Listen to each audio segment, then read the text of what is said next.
سيدنا محمد وعلى آله وصحبه أجمعين أما بعد. قال الله تعالى في كتابه الكريم: أعوذ بالله السميع العليم من الشيطان الرجيم.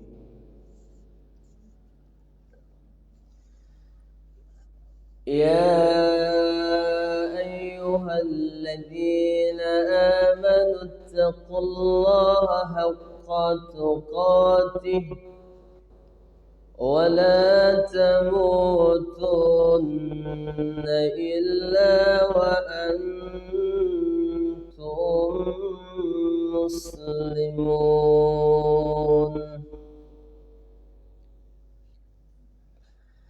يا أيها الذين آمنوا اتقوا الله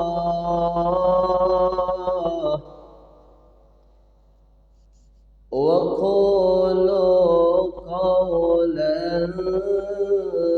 سديدا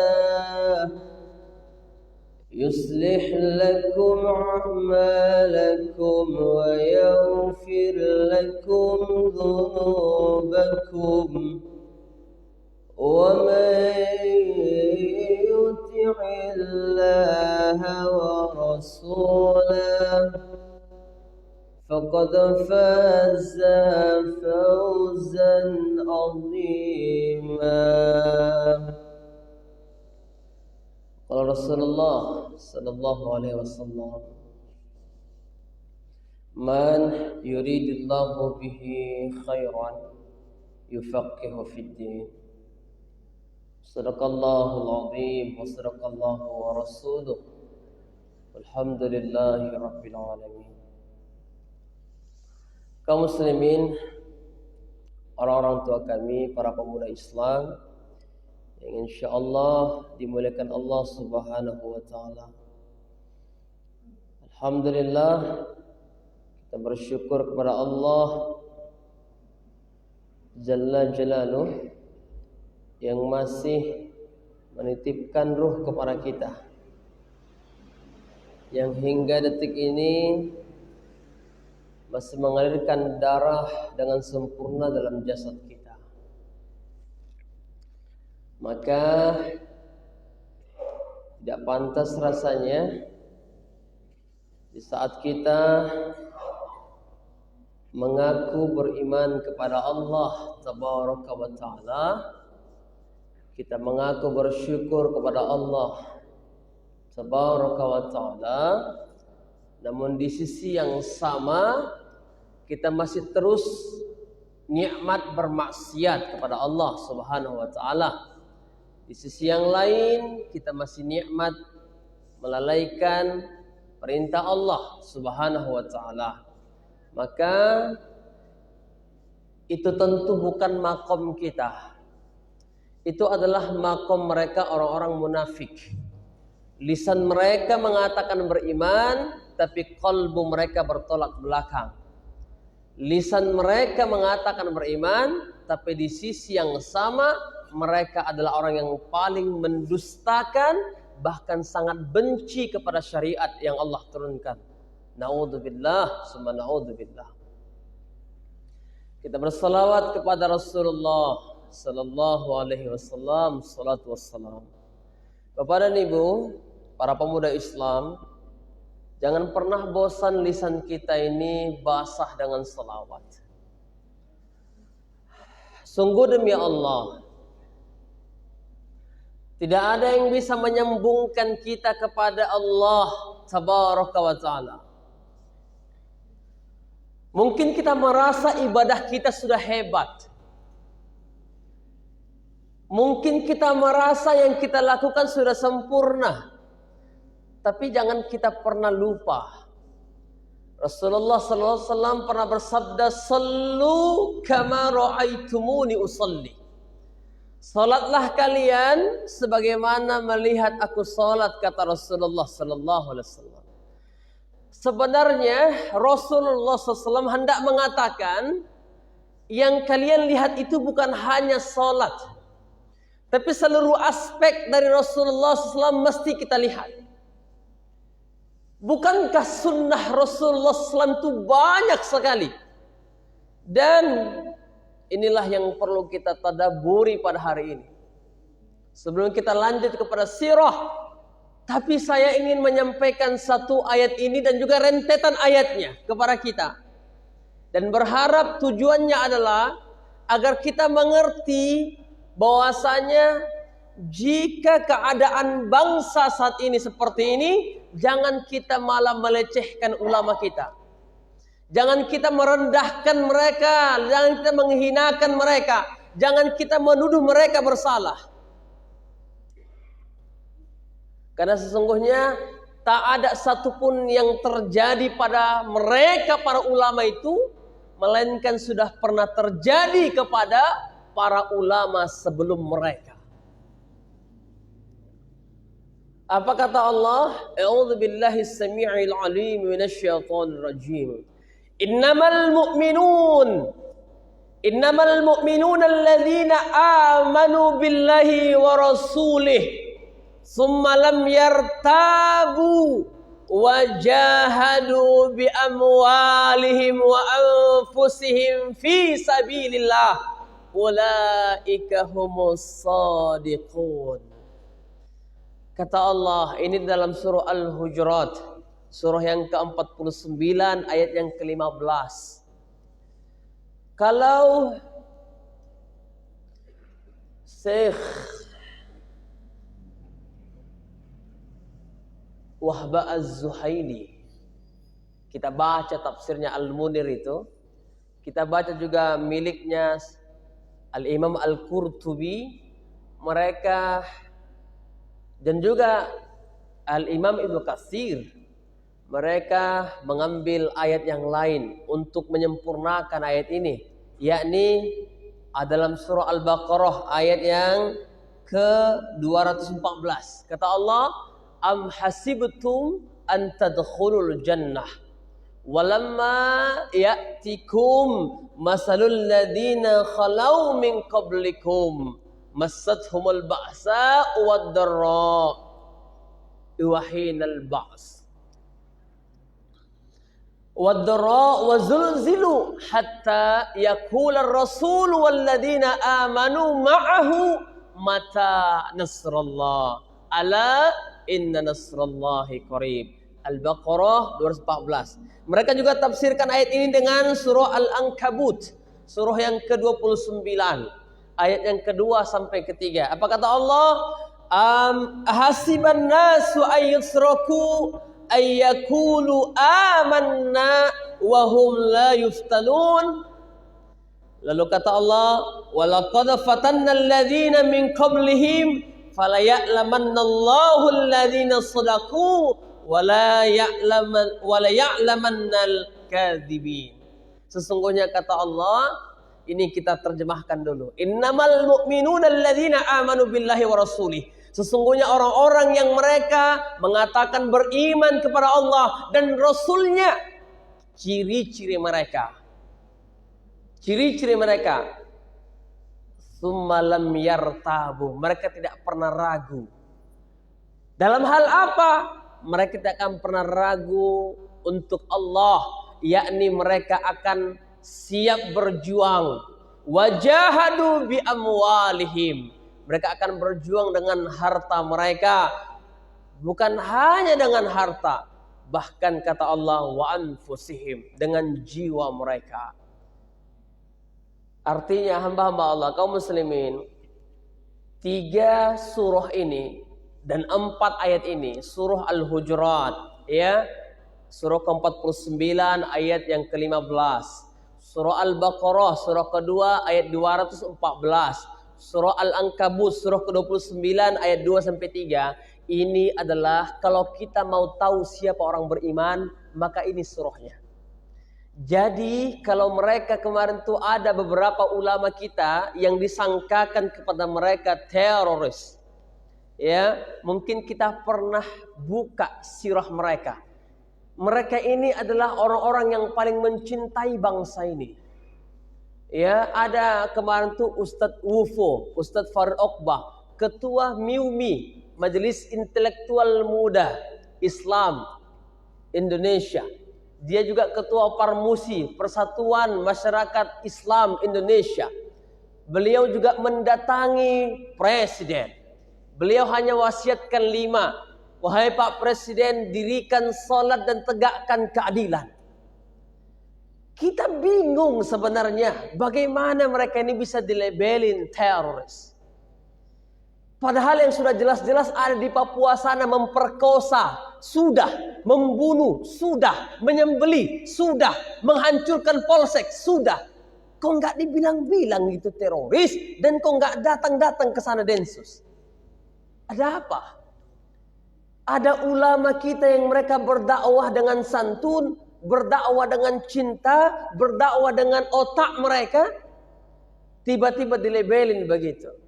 Nah, kalau kita baca sejarah, ternyata Bapak dan Ibu sekalian, para pemuda Islam, ulama itu memang sudah begitu keadaan mereka. Bukankah kata Rasulullah SAW, seseorang itu akan diuji sesuai dengan kadar imannya.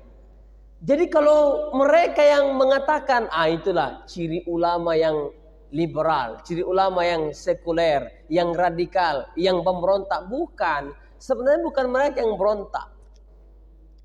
Kalau kita baca sejarah, ada dulu Bapak dan Ibu sekalian sejarah ya pada masa Imam Ahmad.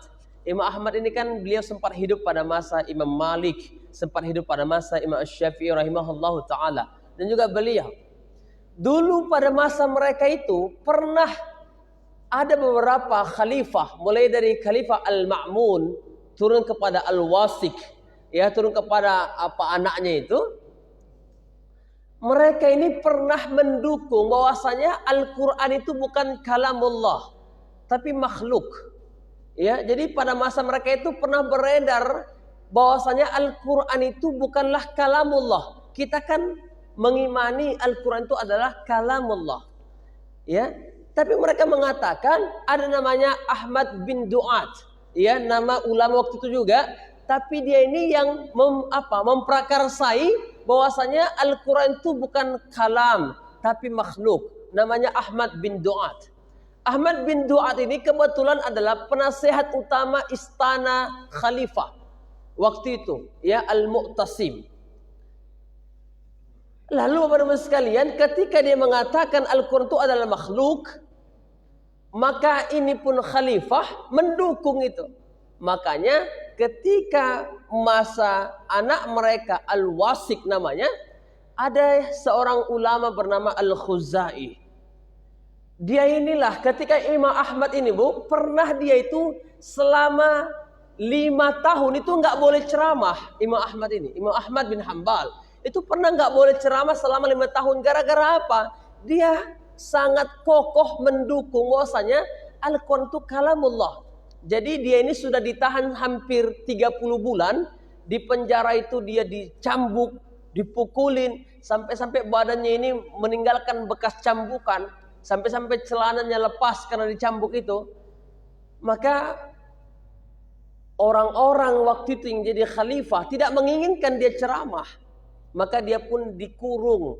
Dia tidak dipenjara lagi, karena kata mereka kalau di penjara popularitas dia makin naik ini. Jadi kita nggak usah penjarakan dia, kita biarkan aja dia di rumah, nggak usah ceramah-ceramah. Selama 30 bulan dia bertahan di rumah 5 tahun dia dikurung di rumahnya. Lalu ada namanya Syekh Al-Khuzai. Al-Khuzai ini berdakwah tidak dengan pedang, tapi dia hanya mendakwahkan kepada kaum muslimin. Karena waktu itu sudah ada suami istri yang bercerai. Gara-gara apa? Istri mengakui kalamullah, sedangkan suami mengakui makhluk. Nggak cocok lagi mereka, sudah nggak seakidah. Akhirnya bercerai. Ini banyak terjadi waktu itu. Akhirnya Syekh Khuzai ini mengatakan apa? Kita nggak boleh diam. Datanglah orang-orang waktu itu mengatakan apa? Kenapa kita nggak takiyah saja? Takiyah itu maksudnya bermuka dua.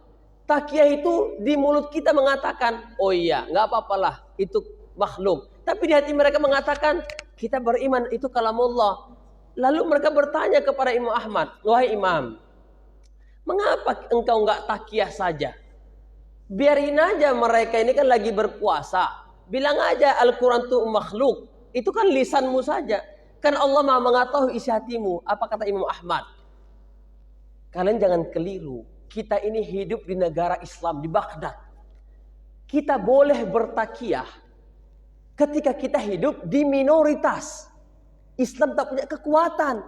Baghdad ini negara Islam. Mereka mendalilkannya kepada Ammar bin Yasir. Wahai imam, apakah engkau lupa Ammar bin Yasir itu kan pernah mencaci maki Rasulullah SAW. Kalian apa kata Imam Ahmad? Dalil kalian itu nggak sesuai tempat. Ammar bin Yasir dia memaki Rasulullah, menghina Rasulullah ketika beliau memang sudah benar-benar disiksa.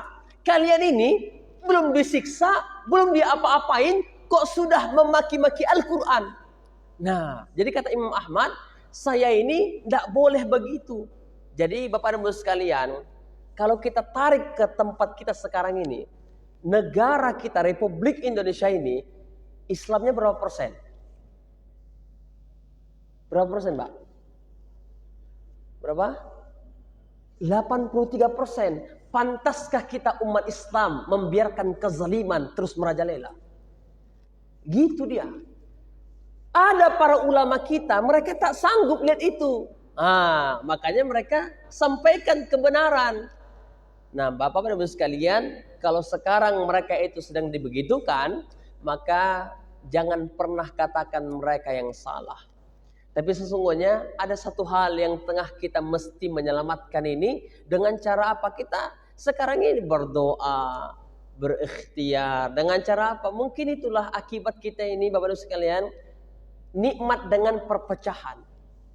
Kita ini sangat nikmat dengan perpecahan. Akibatnya, lihatlah. Umat Islam itu 83%, tapi tak satu pun kita berani lantang mengatakan kebenaran. Na'udzubillah, summa na'udzubillah. Ada hadisnya Bapak Ibu sekalian, ini hadisnya. Apa kata Rasulullah SAW? An Abi Ishaq, an Abil Ahwas, an Abdullah. Kalau Rasulullah SAW, Innal Islam bada'a ghoriba. Sesungguhnya Islam itu datang dengan asing. Dan kata Rasulullah SAW, wasayaudu ghoriba. Dia akan kembali kepada asing lagi. Sekarang ini orang yang mengatakan kebenaran itu nampaknya dia aneh. Apanya ini? Udahlah, ikuti aja lah. Kenapa rupanya? Kan begitu dia sekarang. Toh mereka kok sudah apa? Kok biarin aja lah. Bagi orang beriman ini tidak boleh. Walaupun mereka mesti wajahadu bi amwalihim wa anfusihim. Walaupun mereka harus berkorban dengan harta. Bukan hanya harta tapi jiwa mereka. Ini dia. Nah, ada satu lagi hadisnya yang lebih menarik. Apa kata Rasulullah SAW? Di hadis nomor 2554. Kata Rasulullah SAW, yang mereka itu nanti adalah, yang asing itu adalah, mereka menghidupkan sunnah Rasulullah SAW. Sunnah Rasul itu banyak. Salah satunya adalah, Rasulullah SAW selalu mengatakan kebenaran. Itu sunnah Bapak dan Ibu sekalian. Bahkan kewajiban bagi kita. Kalau kita mengaku kita beriman, maka tak boleh kita mendiamkan kezaliman. Siapa saja yang mendiamkan kezaliman, padahal mereka mampu mereka ini. Mampu untuk berteriak, mengatakan itu zalim, tapi mereka memilih untuk diam, maka automatically mereka itu sama dengan mendukung kezaliman. Maka waktu itu Bapak-Bapak sekalian, ada seorang kepala penjara pada masa Imam Ahmad ya. Kepala penjara ini tugasnya untuk mengawasi Imam Ahmad ini. Tapi dia lihat setiap malam Imam Ahmad ini hanya sholat baru menulis kitab. Di penjara itu dia menulis kitab. Sholat, menulis kitab, lalu puasa. Maka apa kepala penjara bilang? Wahai imam, engkau ini adalah orang yang merdeka, sedangkan aku orang yang tertawan. Engkau punya Allah, sedangkan aku ini tidak ada memiliki apa-apa. Sebenarnya walaupun engkau lihat aku ini bebas, tidak wahai imam. Engkau yang bebas, engkau punya Allah. Maka suatu ketika mereka punya kesempatan ngobrol berdua. Sang kepala penjara bilang begini, wahai imam, aku pernah mendengar hadis Rasulullah SAW bahwasanya siapa saja yang mereka mendukung segala bentuk kezaliman, maka mereka itu tak akan mencium bau surganya Allah Subhanahu wa taala. Wahai imam, tolong berikan pendapatmu tentang diriku. Aku ini termasuk pendukung kezaliman atau tidak? Ya wahai imam. Apa kata Imam Ahmad? Wahai bapak kepala penjara, engkau ini tidak termasuk ke situ, tapi engkau ini adalah yang menzolimi diri sendiri. Maksudnya apa? Ini kepala penjara nggak setuju Imam Ahmad ini di penjara. Karena dia tahu Imam Ahmad ini tak bersalah. Tak bersalah Imam Ahmad ini. Tapi mengapa dia di situ? Karena dia itu satu, dia punya pekerjaan. Kedua, dia punya keluarga untuk bekerja di situ. Maka kata Imam Ahmad, engkau menzolimi diri sendiri, bukan pendukung kezaliman. Artinya bisa saja dia keluar dari situ dan mencari pekerjaan yang lain. Nah, ini terus dipikirkannya. Sampailah akhirnya ketika Imam Ahmad ini disiksa, dia pun memilih untuk berhenti dari situ. Sampai tiba waktunya ketika ada panggilan perang, dia kembali ke istana untuk apa? Bukan untuk jaga penjara, tapi untuk berperang. Akhirnya dia syahid. Nah, Bapak-Ibu sekalian, jangan pernah kalau ada ulama kita yang bermasalah, jangan bilang dia hina. Bahkan semakin cintailah dia. Karena mengapa? Sungguh di akhir zaman ini mereka orang-orang yang dibenci itulah para wali Allah Subhanahu wa taala. Kalau ada ulama, yang kita lihat ulama dia terkenal, lalu nikmat saja hidupnya. Ini hati-hati. Bisa jadi dia ini orang-orang yang dilaknat Allah Subhanahu wa taala. Betul saya bilang. Karena mengapa? Lisan ulama itu harus berani mengatakan yang benar. Karena itu perintah Allah, ya ayyuhalladzina amanu wa qulu qawlan sadida. Kalian sebenarnya, kalau memang salah, katakan salah. Kalau memang benar, katakan benar. Nah, banyak. Jadi kalau mereka begitu, berdoalah pada Allah agar Allah turunkan laknat kepada manusia-manusia zalim yang tidak pandai menempatkan posisi mereka orang-orang yang berilmu. Amin ya rabbal. Baik, untuk sekalian kita masuk mari. Kita masuk kepada pernikahan Rasulullah sallallahu alaihi wasallam. Kita kemarin itu sudah cerita tentang lahirnya. Ibnu Hisham melewatkan sampai kepada pernikahan. Memang ada perang Fijar, tapi perang Fijar ini kata Ibnu Hisham enggak usah perlu saya bahas lah, karena saya khawatir akan memotong sejarah. Jadi kita masuk kepada pernikahan langsung ya. Ibnu Hisham berkata, banyak sekali para ulama yang mengabarkan kepada beliau bahwa Rasulullah SAW itu menikah dengan satu wanita mulia yang bernama Khadijah binti Khuwailid bin Asad bin Abdul Uzza bin Qusay bin Kilab bin Murrah bin Lu'ay bin Ghalib bin Fihr. Ini nasabnya sambung dengan Rasulullah SAW. Di mana sambungnya? Ini Qusay ini juga sambung kepada nasab Rasulullah SAW. Bin Kilab bin Murrah bin Lu'ay bin Ghalib bin Fihr. Ini semuanya sambung kepada nasab Rasulullah SAW. Artinya mereka menikah itu nasabnya mereka ketemu. Bapak-Ibu sekalian, awal mereka berjumpa, ya, kita tahu Bunda Khadijah radhiyallahu anha ini adalah seorang pedagang besar. Beliau punya banyak karyawan yang ditugaskannya untuk membawa barang dagangannya ke negeri Syam. Nah, waktu itu awal mereka berjumpa, ini Bunda Khadijah mendengar di tengah-tengah khalayak ramai ada seorang pemuda yang baru tumbuh. Tapi walaupun dia pemuda yang baru tumbuh, tapi beliau ini orang yang sesuai dengan apa yang diinginkan. Ingat Bapak-Ibu sekalian, waktu itu beliau ini Rasulullah SAW menikah dengan Bunda Khadijah umurnya 25 tahun ya. Sangat muda waktu itu, 25 tahun. Jadi beliau ini selain dia orang yang punya bisnis besar, dia juga wanita terhormat lagi kaya raya. Jadi Bunda Khadijah ini ketika dia mendengar ada seorang pemuda, ya, karakternya cocok dengan pribadinya, ya, tampan, ya, juga berakhlak yang mulia, maka dia pun mengirimkan seorang delegasi. Waktu itu dikirimnyalah orang untuk meresek ini. Permintaan pertamanya bukan untuk menikah, tidak, tapi untuk perjanjian kerja. Mau, kalau kita sebut sekarang, ya, Memorandum of Understanding. Jadi dikabarkanlah kepada Rasulullah, wahai pemuda, ada seorang yang hendak memintamu membawa barang dagangannya ke negeri Syam. Nanti hasilnya akan seperti ini, seperti ini. Baiklah, di mana orangnya? Dibawalah. Ketika hendak pergi berdagang, Bunda Khadijah radhiyallahu anha menitipkan seorang yang bernama Maisarah. Maisarah ini kalau kita dengar seperti nama perempuan, tapi sebenarnya ini nama laki-laki. Maisarah itu adalah laki-laki. Maka mereka ini berangkat ke negeri Syam membawa barang dagangan yang sangat banyak sekali. Peristiwa di negeri Syam. Peristiwa pertama adalah pendeta.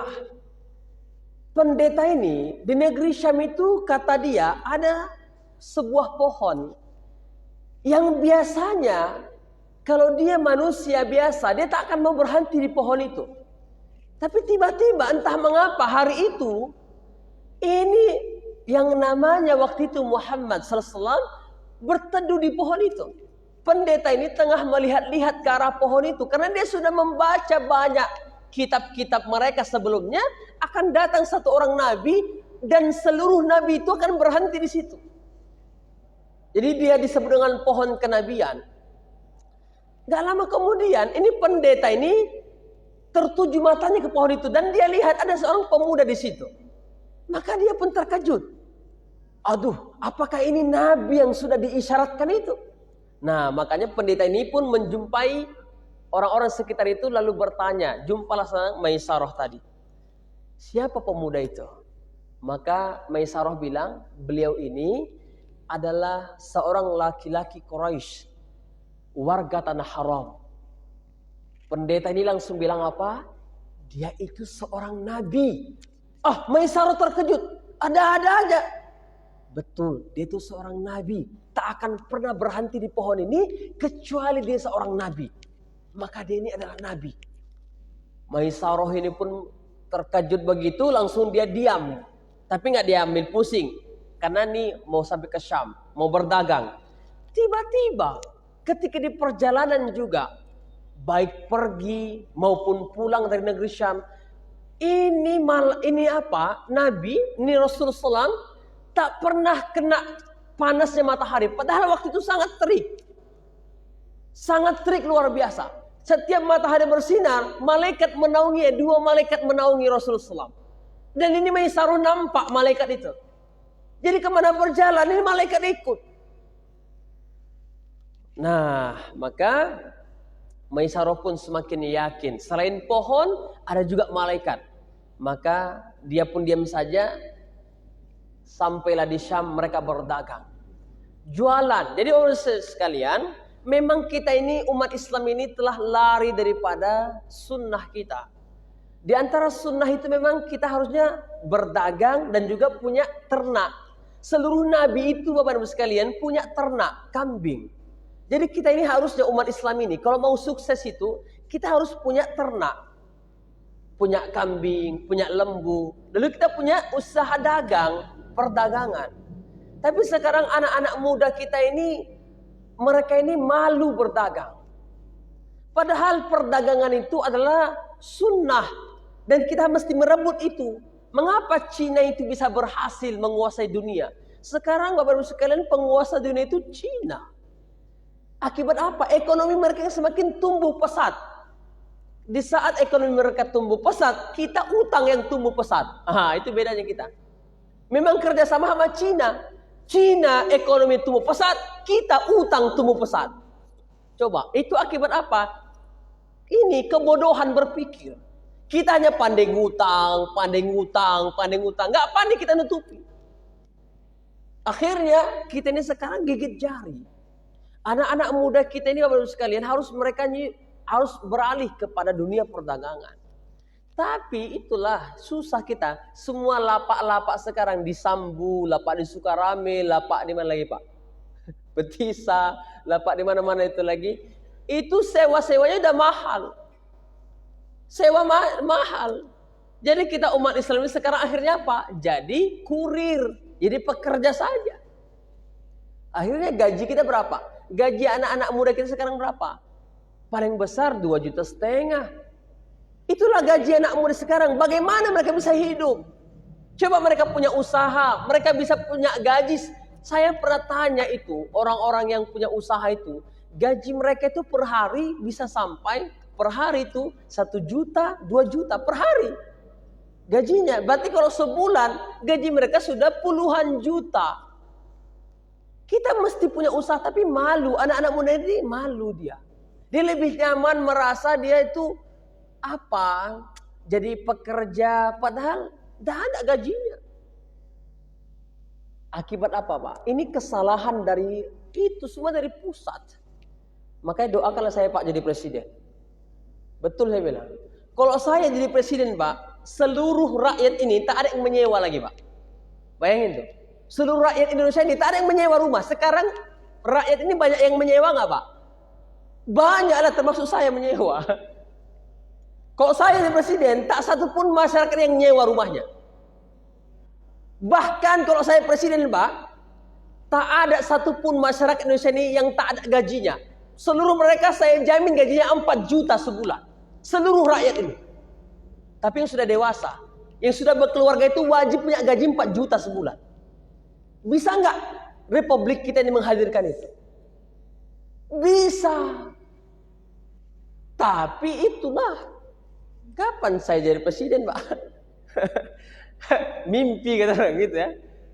Bisa, saya yakin kita bisa jadi presiden. Tapi kuncinya satu, kita mesti bersatu dulu nih. Kalau kita nggak bersatu, ya presiden kita bakalan gitu terus, pelongo sana, pelongo sini. Tak apa. Begaya ke sana, begaya ke sini, ngapain? Kita ini harus punya yang namanya presiden yang punya otak. Dia mampu berpikir jernih. Ini tidak, rakyat banyak di emperan parit sana tinggal. Yang tak punya rumah banyak. Makanya kemarin tuh Pak, di masjid kami itu, di Al-Ikhlas tuh hilang 2 kereta Pak. Subuh kemarin, hilang 2 kereta di situ. Di Al-Ikhlas itu, Jalan Seroja itu. Coba, kira-kira malingnya itu siapa? Malingnya dari Cina sana datang? Enggak lah, maling itu dari mana datang? Ya dari sini. Hilang 2 kereta, 1 Supra X, 1 Shogun. Enggak sampai hitungan menit, hilang langsung dia. Nah, jadi baru dagangannya luar biasa berkah. Dagangannya melimpah ruah. Ketika kembali sampai ke Bunda Khadijah, itu untungnya 2 kali lipat. Bayangin. Bapak-Ibu sekalian, akhirnya Bunda Khadijah jatuh cinta. Ketika Bunda Khadijah jatuh cinta karena cerita tadi, maka dia pun mengirimkan utusan. Supaya apa? Menyampaikan pesan cinta pada Rasulullah SAW. Apa pesannya? Wahai saudara misanku. Ini ungkapan Bunda Khadijah kepada Rasulullah SAW. Walaupun waktu itu Bunda Khadijah sudah berumur 40 tahun. Ya, sungguh aku tertarik kepadamu. Ini kata Bunda Khadijah ini. Karena kekerabatanmu, kemuliaan engkau di kaummu, kejujuranmu, kebaikan akhlakmu, dan kebenaran tutur katamu. Itulah yang membuat Bunda Khadijah tertarik pada Rasulullah Sallallahu Alaihi Wasallam. Seluruhnya cenderung kepada akhlak. Jadi Pak, kok sekarang ada janda kira-kira umur 40 tahun, kirim surat sama Bapak. Bapak mau nggak kira-kira? Ya, ini beda. Jandanya beda. 40 tahun, wajahnya masih cantik, kaya raya, terhormat. Ini orang Quraisy, Pak. Termasuk Abu Jahal. Ini pernah meminang Bunda Khadijah. Abu Jahal itu pernah meminang Bunda Khadijah. Kurang kaya apa Abu Jahal, tapi Bunda Khadijah nggak mau. Jadi dia ini memang wanita terhormat. Ya, mulia di keturunannya. Makanya beliau nggak sembarangan. Jadi ketika beliau surat itu, Rasul pun langsung gayung bersambut. Nah, ya kan? Jadi ketika mendengar itu, maka Bunda Khadijah menyampaikan kabar, maka Rasul pun langsung sampaikan kabar ini kepada paman-paman beliau. Waktu itu paman beliau adalah Hamzah bin Abdul Muttalib. Waktu itu masih kafir, masih jahiliyah. Tapi tidak apa-apa, dia urus. Ya, maka sudah cocok. Akhirnya disetujuilah mahar waktu itu diserahkan 20 ekor anak lembu. Mahal nggak Pak kira-kira? Kalau sekarang ada nggak mahar itu 20 ekor lembu? Anak lembu. Udah berapa itu Pak sekarang? Kira-kira anak lembu berapa Pak Sair 1 ekor? 1 juta. Dapat nggak? Lebih ya? Anak lembu itu berapa? Mungkin 3 juta gitu ya. 3 juta kali 2 berapa itu? 3 kali 2. Berarti 60 juta. Berarti boleh mahar itu mahal, boleh. Mahar itu boleh kalau memang kita mampu. Itu artinya kita mencintai wanita itu dan memuliakannya. Boleh maharnya tinggi segitu ya. Kalau punya, kalau enggak baca surah Yasin pun enggak apa-apa. Itu ya. Ada enggak anak gadis mau ya, maharnya Yasin? Baik, ini anak-anak beliau ya. Jadi ketika mereka menikah punya anak, pertama anak dari Bunda Khadijah ada namanya Al-Qasim. Makanya beliau dipanggil Abul Qasim ya. Ada namanya At-Thahir, anak-anak. Jadi namanya At-Thahir. Ada namanya Ruqayyah, ada namanya Zainab, ada At-Thayyib, ada Ummu Kulsum, ada Fatimah. 3 anak laki-laki beliau semuanya wafat ketika kecil. Abul Qasim wafat, At-Thahir wafat, At-Thayyib juga wafat. Anak perempuan beliau Zainab, Ruqayyah, Ummu Kulsum hidup sampai masa Islam. Sampai 2 orang ada istri daripada Utsman bin Affan ya. Bunda Fatimah hidup sampai beliau wafat. Itulah istrinya Ali bin Abi Thalib. Ada namanya satu anak lagi namanya Ibrahim. Ibrahim ini bukan dari Bunda Khadijah, tapi dari Maria Al-Qibtiyah orang Mesir. Juga keturunan Nabi Musa alaihissalam ya. Nah, Khadijah bercerita. Tadi ceritanya ketika Khadijah ini sudah menikah, beliau langsung datangi paman beliau. Namanya siapa? Waraqah bin Naufal bin Asad bin Abdul Uzza. Waraqah ini adalah seorang agama yang memeluk agama Nasrani, tapi Nasrani yang lurus, ya agama Nabi Isa alaihissalam. Beliau banyak membaca kitab-kitab terdahulu, jadi mengenal karakter manusia, juga mengenal pandai menafsirkan mimpi-mimpi, dan juga dia punya syair yang banyak. Apa dia bilang? Wahai Khadijah, jika ceritamu seperti itu, suamimu itu adalah seorang nabi. Oh, seorang nabi? Iya. Ini adalah seorang nabi. Apa syairnya? Bahkan dia katakan, kalau aku nanti hidup pada masa dia ini, dia diangkat jadi nabi maksudnya, maka aku akan menjadi orang yang paling kuat menolongnya. Mengapa wahai paman? Karena dia ini akan diusir, bahkan bisa dibunuh oleh kaumnya. Karena mengapa? Dia ini membawa risalah kenabian sebagaimana yang pernah dibawa oleh nabi-nabi sebelumnya.